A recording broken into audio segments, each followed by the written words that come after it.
Cette capsule va expliquer le centre de peinture. Lorsque vous faites le choix de peinturer, vous devez prendre les responsabilités associées. Voici à quoi ressemble un espace de travail qui est prêt pour la peinture. Tout le matériel peut être trouvé sur le comptoir près du lavabo. Vous êtes responsable de nettoyer et remettre le matériel à sa place désignée. Voici ce que vous avez de besoin avant de commencer à peinturer. Un contenant avec la peinture, un plateau de mélange, papier journal pour couvrir la table, un seau avec de l'eau, un pinceau, du papier essuie-tout et du papier. Voici comment le centre fonctionne et des conseils pour que ça roule bien. Premièrement, indiquez votre nom et votre classe sur le dos de votre feuille. C'est plus facile de le faire avant qu'après que vous avez peinturé. Mettez de l'eau dans votre verre, mais seulement à mi-chemin. Vous pouvez le remplacer lorsqu'elle sera sale. Chaque contenant est pareil. Il y a une palette avec de la peinture acrylique. La couleur primaire plus du vert, du blanc et du noir sont inclus. Ce système vous permet de prendre votre peinture et commencer. Durant les 5 minutes de nettoyage, utilisez les bouteilles de peinture pour remplir les palettes. Assurez-vous de remettre la bouteille, de fermer le couvercle et de le remettre dans le contenant et finalement le placer dans la boîte. Si vous manquez d'une couleur pendant le cours, vous pouvez la remplir.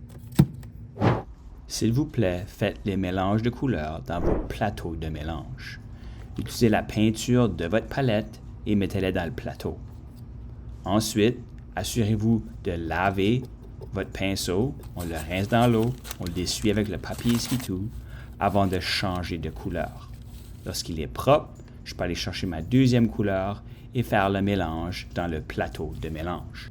Si j'ai besoin d'une couleur qui n'est pas dans la palette, je peux le mettre dans le plateau de mélange. Mettez seulement une petite quantité et pas plus que 3 couleurs à la fois. Lorsqu'il est temps de ranger, assurez-vous que votre nom est sur votre projet. Vous pouvez soit l'accrocher sur la corde à linge, utiliser les épingles. Remarquez qu'il y a 3 cordes. Commencez toujours avec la corde le plus au fond. Vous pouvez la mettre sur l'étagère. Ceci, c'est idéal pour les canevas. Ou s'il n'y a pas de place, vous pouvez aller dans l'entrepôt, demander permission avant de rentrer dans l'entrepôt et placer votre projet sur une des étagères. Commencez dans le bas vers le haut.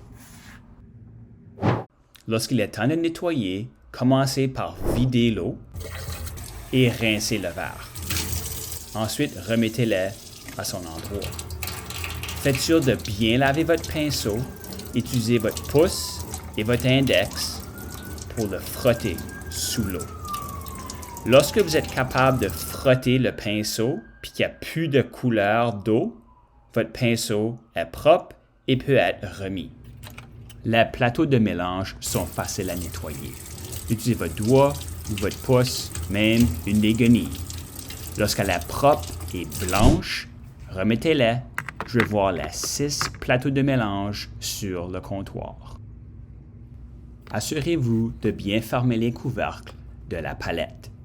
Attendez pour le clic et vérifiez les 6 couleurs.